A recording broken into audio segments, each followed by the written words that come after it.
These Air Force Ones are said to be the best Air Force One iteration since the OG Off-White. And I have to agree.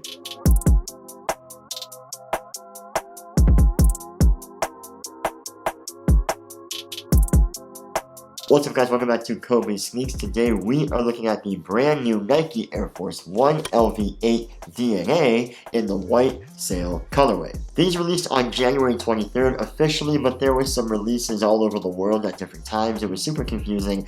I wanted to get my hands on these, but they kept dropping at random European online stores and Asian online stores and things that I could not get my hands on. But then they all of a sudden released on Nike.ca, and I immediately picked them up in my size. To the best of my knowledge, they are currently sold out on both Nike.com and Nike.ca, so they were a pretty popular shoe, probably because of the look of it and the feel of the shoe, which we will get into in a second, but for all things considered, they are relatively hard to get. I believe they were priced a little bit higher than regular Air Force Ones. Well, actually, I know they were priced a little bit higher than Air Force Ones because I paid $165 Canadian before tax, whereas regular Air Force Ones are only $110, $120, something around there. So a bit of a premium for this lineup of Air Force Ones, but in my opinion, well worth it. They come in a regular black Nike Air Force One box with a shiny silver Nike Air Force One logo on the top. On the style tag, we do see that these are the Nike Air Force One LV8 in the white sail and black colorway. I don't know why there's no black on the shoe, but I guess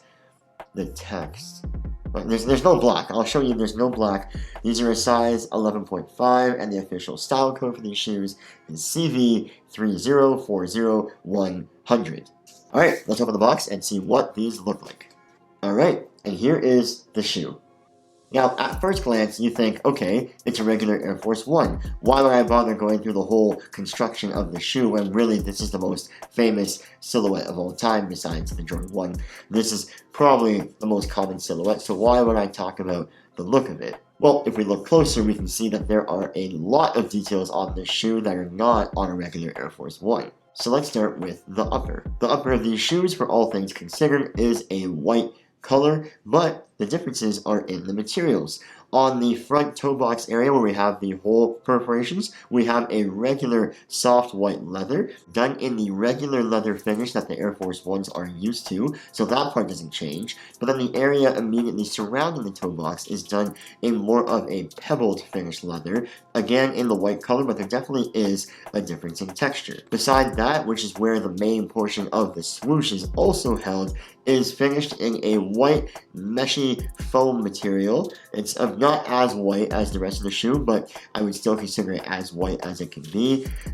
Technically off-white, no pun intended, but nonetheless still white. Beside that, we have a material that I'm not even sure what it is, actually. It kind of feels like a rubbery plastic, almost like a paper mache if it was malleable and flexible, I guess, but it is really cool. It definitely does look different than the toe box or the area around the toe box, so I like that there's a third material there. On that material portion, on the lateral side of the shoes, we do have the words 2-film air, and then the numbers 4090. Now those allude to different portions of the shoe, because again, this whole shoe, the idea of it with the name DNA is deconstructing the whole look. Maybe that at one point Nike thought all of these materials might work for different versions of the Air Force One. I'm not sure, but these definitely denote different specific parts of the shoe itself. Moving on to the back of the shoe, we have the heel tab, which is done in an even more paper mache, kind of papery off-white feel, with a glossy white Nike Air logo embossed on the top.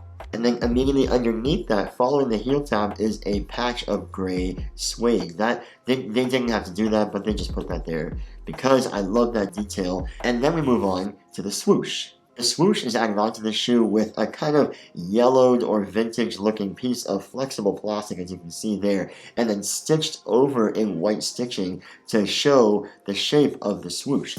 On the medial side, that plastic is cut perfectly to match the swoosh, while on the lateral side of the shoe, that piece of plastic is left overhanging. Now, why they did that, my idea is that this is probably to mimic kind of like a blueprint of a shoe when they were first designing it, to give it a bit more space in case they wanted to make the swoosh bigger or smaller. They leave that extra room to just keep it flexible in the creative stages of things. And then the part of the shoe that I think is the most Off-White OG-esque is the area surrounding the laces, which is done in a gray suede, very similar to the OG Off-Whites. Speaking of the laces, they are done in a very off-white, pretty much cream color, matching the rest of the shoe in some way, shape, or form. Regular laces to all Air Force Ones, but they are done in that vintage cream yellowed look. The material on the tongue does match the material surrounding the middle portion of the shoe, which is that white or off-white mesh with a matching papier-mâché Nike Air pull tab. And on the edge of the tongue itself, we do have that rough end finish to show that yellowed or retro look that Nike has been doing on all of its sneakers in the last couple of years. I personally love that look.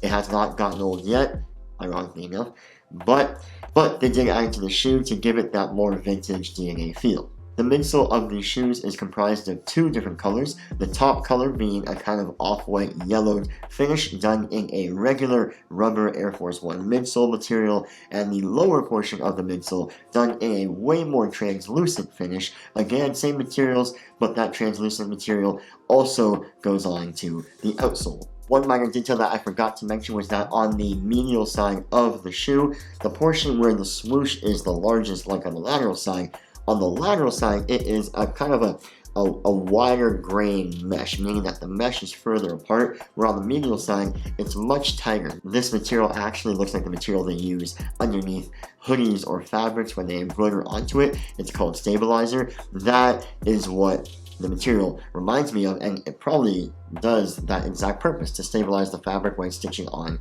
the swoosh. Now, like I mentioned before, on the right shoe, on the lateral side, we do have the words 2-Film Air and the numbers 4090. On the left shoe, those are different. So on the lateral side, we have the words 2-Film Air again, but then we have the words DNA-IM5197. Don't ask me what those mean, I have no idea. If you do know, please let me know down in the comments below. And the details continue on the inside of the shoe. We have the words Air Force One 2020 CV3040A1, which is the style code, I would imagine. And that can be found on kind of like the side heel portion of the inside of the shoe. On the right shoe, on the insole, we do have just a regular Nike Air branding, while on the left shoe, we have the words product code -4090. Oh, okay, 4090 is the product code. Oh. Also on the left shoe, one final detail, I promise, on the outsole. This is where the black comes in. Remember the black on the style tag there we talked about it? There is a strip of black text underneath the translucent midsole that reads full-length airsole -A1180. So I guess all of these numbers, whether it's the style code of the shoe or the full-length airsole or whatever this IM5197 denotes, these are all maybe SKU numbers to different parts that Nike had laying around, or different blueprint numbers that they had in their studio when they were first designing these. And like any other blueprint, whether it's for a house or a building or whatever else, you would also write down numbers to remind yourself of what you used to make the shoe. And then on top of all of that storytelling and amazing details that the shoe has to offer, it's also just a really good-looking Air Force One, in my opinion. Of course, in 2019-2020, we see that one of the most worn shoes by everyone, guys and girls alike, is a regular all-white Air Force One. Nothing wrong with that. I actually love the shoe, but I think these add a bit more flavor to the mix. They will never be an OG Off-White in the sense that they don't have that cultural impact with Virgil and Off-White, but these are still a beautiful shoe, and I think they keep their place in culture by telling a story that is richer than most other shoes currently on the market. So whether you're someone that cares about the storytelling and the cultural aspect of the shoe, or the fact that these are just a beautiful pair of sneakers, I think these are a great pickup. And that's pretty much it, guys. If you guys like this video, please give it a thumbs up, and do not forget to comment down below what you want to see more of. I love hearing your feedback. I just hit 1,000 subscribers a couple weeks back. I'm super thrilled with that, so please keep those subscribers coming. If you like this video, you'll probably like my other stuff too, and I will catch you guys in the next one. Peace.